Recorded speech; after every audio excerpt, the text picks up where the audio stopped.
Hello दोस्तों, स्वागत है आपका संकल्प स्पीसीज में। आइए देखते हैं मॉडर्न हिस्ट्री स्पेक्ट्रम को कैसे पढ़ा जाए। जो मॉडर्न हिस्ट्री स्पेक्ट्रम लिखा गया है राजीव अहिर सर द्वारा, जो IPS ऑफिसर है, इसको कैसे पढ़ा जाए और कहाँ कहाँ ये काम आने वाला है। तो काम आने वाला है BPSC में, UPSC में, UPPSC में, और जो भी UPSC EPFO का फॉर्म आया है उसमें, और बिहार दरोगा में।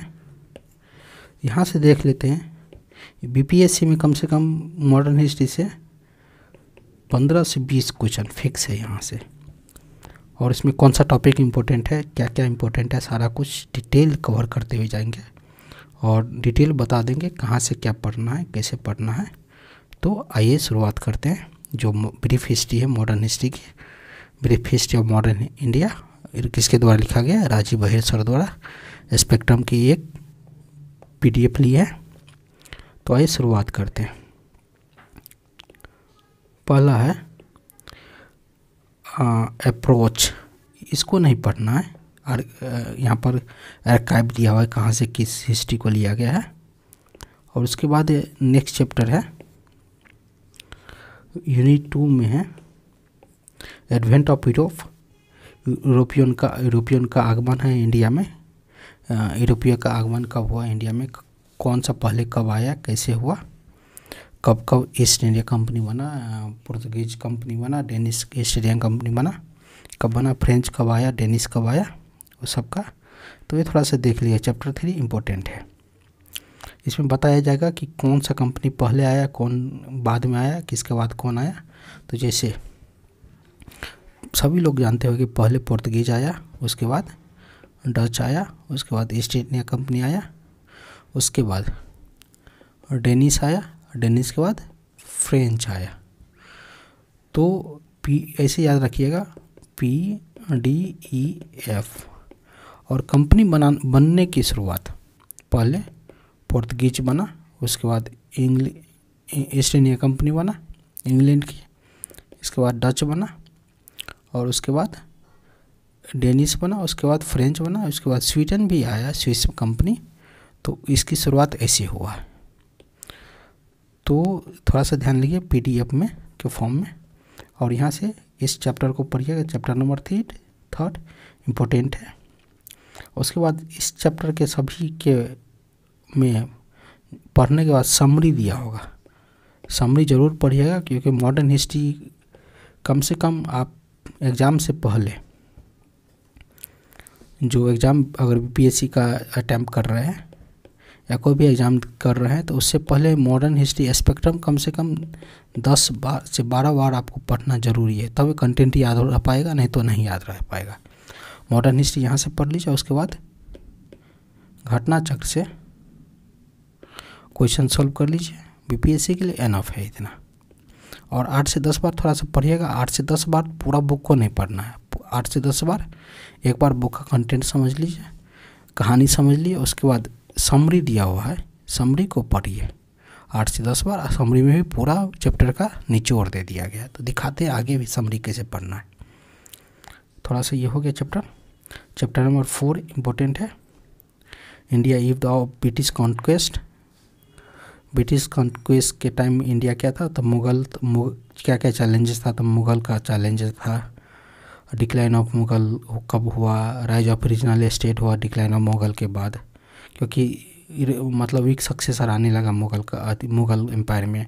इसके बाद रीजनल स्टेट फॉर्म होने लगा। इसके बाद सोशियो इकोनॉमिक कंडीशन कैसा था उस समय का भारत का। उसके बाद चैप्टर नंबर 5, ये थोड़ा सा मेंस में भी इम्पोर्टेंट है और प्री में भी यहाँ से क्वेश्चन आ सकता है, और मेंस में इम्पोर्टेंट थोड़ा चैप्टर है कि मुगल का डिक्लाइन कैसे हुआ। और चैप्टर इसके बाद चैप्टर नंबर 5 है। चैप्टर नंबर 5 में expansion and consolidate of British power in India. तो ये भी इम्पोर्टेंट है। इसमें इम्पोर्टेंट ये भी है। इसमें थोड़ा सा ये भी थोड़ा सा कैसे बैटल ऑफ प्लासी बहुत इम्पोर्टेंट यहाँ से बैटल है। चैलेंज फॉर सिराजुद्दौला का है, मीर कासिम को और ट्रीटी इसके बाद ट्रीटी 1960 में हुआ था, बैटल ऑफ बक्सर हुआ है, इलाहाबाद की ट्रीटी हुआ, ये सब बहुत इंपॉर्टेंट है, बहुत इंपॉर्टेंट टॉपिक है ये। चैप्टर है चैप्टर नंबर 5, इसको थोड़ा सा पढ़िएगा। उसके बाद चैप्टर नंबर 5 के बाद ये सब एंग्लो सिख वार, ये सब बहुत इम्पोर्टेंट है।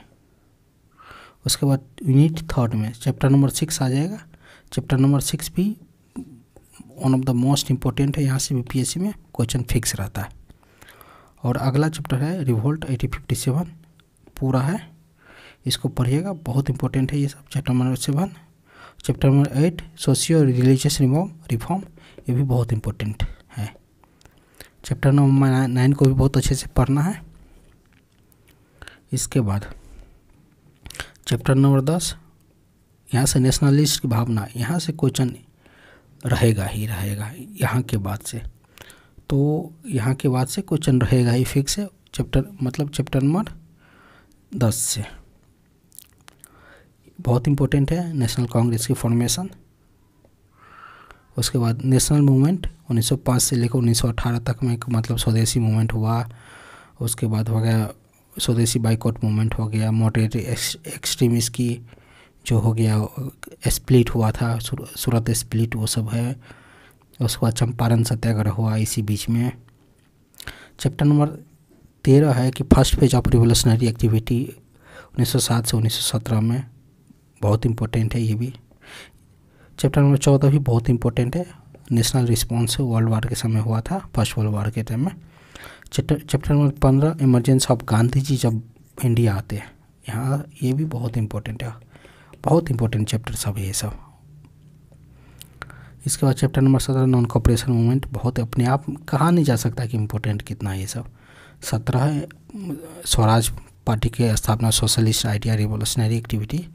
अदर है साइमन कमीशन और नेहरू रिपोर्ट, एक तरह से यहाँ से कॉन्स्टिट्यूशन की शुरुआत हो जाती है लगभग। Civil disobedient movement, round table conference Gandhi ji का, ये सब बहुत इंपॉर्टेंट है। और इसके बाद हो गया future of strategy after civil disobedient movement में है, नेहरू विजन हुआ, नेहरू का अपोजिशन स्ट्रगल हुआ, कांग्रेस रूल, बहुत इंपॉर्टेंट है ये सब। उसके बाद है toward freedom and partition of India 1939 से 1947 तक। चैप्टर नंबर 22 इम्पोर्टेंट है। आप लोग गौर करते हैं कि कितना चैप्टर तक हम टिक लगाते हैं, उतना ही चैप्टर तक पढ़िएगा, बाकी बात नहीं पढ़िएगा। चैप्टर नंबर 23 बहुत इंपॉर्टेंट है ये भी। पोस्ट वॉर है नेशनल सिनारियो, ये भी इम्पोर्टेंट है। आईएनए के रजिस्ट्रेशन हुआ इस सब में। कैबिनेट मिशन सब इसी चैप्टर नंबर किस में आया, 24 में। 25 भी इम्पोर्टेंट है, पार्टीशन हुआ था इसमें, एटलीस्ट सेटलमेंट फरवरी 1947, 20 फरवरी 1947 को आया था। उसके बाद पार्टीशन यहीं से होता है। और इसके बाद यूनिट 9 के चैप्टर नंबर 26 से चैप्टर नंबर 25 तक बहुत इंपॉर्टेंट है, यहाँ से तक पढ़िएगा। चैप्टर नंबर 26 से टिक लगाते हैं। ये सब रेगुलेशन एक्ट सब आया था, तो आप पॉलिटी में भी पढ़ते हैं, यहाँ भी पढ़ते हैं, तो इसको आपके ऊपर डिपेंड है कि पॉलिटी में पढ़िएगा कहाँ पढ़िएगा। उसके बाद सिविल सर्विस का एवोल्यूशन हुआ, थोड़ा सा डेट देख लीजिएगा, उसमें क्या क्या ली कमीशन कब आया था, ये सब देख लीजिएगा थोड़ा सा। उसमें डेवलपमेंट ऑफ जुडिशरी रिफॉर्म आया था जो वारेन हेस्टिंग के टाइम में, ये सब देख लीजिएगा। फैक्चुअल डाटा सब है, ये सब क्वेश्चन आता है कभी कभी और नहीं भी आता है। उसके बाद survey of British policy India, ये सब पीछे वाला को एक तरह से एक जगह लिख दिया गया, तो अगर पढ़ना है तो पढ़ लीजिएगा इसको। Chapter number development of press, ये पढ़िएगा थोड़ा सा, ये इंपॉर्टेंट चैप्टर नंबर 29, इसको पढ़िएगा। डेवलपमेंट ऑफ एजुकेशन, ये भी इम्पोर्टेंट है, इसको पढ़ लीजिएगा। इसके बाद है पीजेंट मूवमेंट, ये भी इम्पोर्टेंट है। इसके बाद है वर्किंग क्लास मूवमेंट, ये भी इम्पोर्टेंट है। पीछे सब कुछ पढ़ा हुआ है, बस यहाँ पर एक जगह अलग करके दे दिया है 32 में।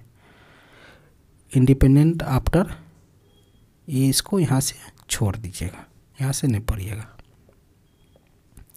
इसके बाद बता रहे थे समरी के बारे में, तो जैसे देखिए समरी है, फर्स्ट चैप्टर का समरी है ये।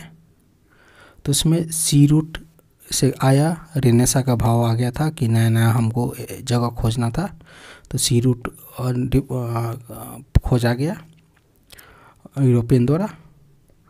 सारा समरी की फर्स्ट चैप्टर में कितना कितना पढ़े, सारा समरी द्वारा पोर्तुगीज आया। इसके बाद पोर्तुगीज में फ्रांसिस्को डी अल्मीडा पहला गवर्नर बनता है। इसके बाद अल्बर्कुक आया है, इसके बाद नानो डी सोन्हा आया है। उसके बाद फैक्टर डिक्लाइन ऑफ पोर्तुगीज का है। एक मतलब चैप्टर पढ़ लिए तो बार बार चैप्टर पर नहीं जाना है, मतलब आपको बोले कि 10 से 12 बार स्पेक्ट्रम पढ़ना है। इसका मतलब नहीं कि स्पेक्ट्रम बुक पढ़ना है, बुक मतलब समरी बार बार पढ़ना है। एक बार बुक से कॉन्सेप्ट समझ में आ गया, उसके बाद समरी को बार बार पढ़ना। तो ये समरी दिखाने का कोशिश किया कि समरी पर बार बार रिवीजन कर लीजिएगा। अब समरी पढ़ने में टाइम भी नहीं लगेगा, कम से कम एक बार बुक पढ़ने में 10 से 15 दिन लगेगा। और उसके बाद अगर सेकेंड टाइम में भी कहानी भूल रहे थे 4 से 5 दिन में पढ़ लीजिए। और उसके बाद अगर समरी पढ़िएगा तो 5 से 6 घंटा में पूरा बुक पढ़ लीजिएगा। तो टाइम डिवाइड कर लीजिएगा, 2 से 3 आवर एक दिन दीजिएगा, 2 से 3 आवर एक दिन दीजिएगा, बुक कंप्लीट हो जाएगा। ओनली समरी पढ़ते जाइएगा, कहानी ऑटोमेटिक दिमाग में चलते रहेगा।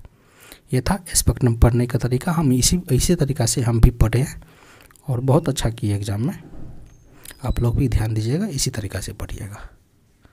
धन्यवाद। कोई क्वेरी हो तो आप कमेंट सेक्शन में या टेलीग्राम से जुड़ जाइएगा। टेलीग्राम का लिंक हम डिस्क्रिप्शन बॉक्स में दे देंगे। इसे संकल्प IAS PCS से सर्च कीजिएगा, मिल जाएगा। धन्यवाद।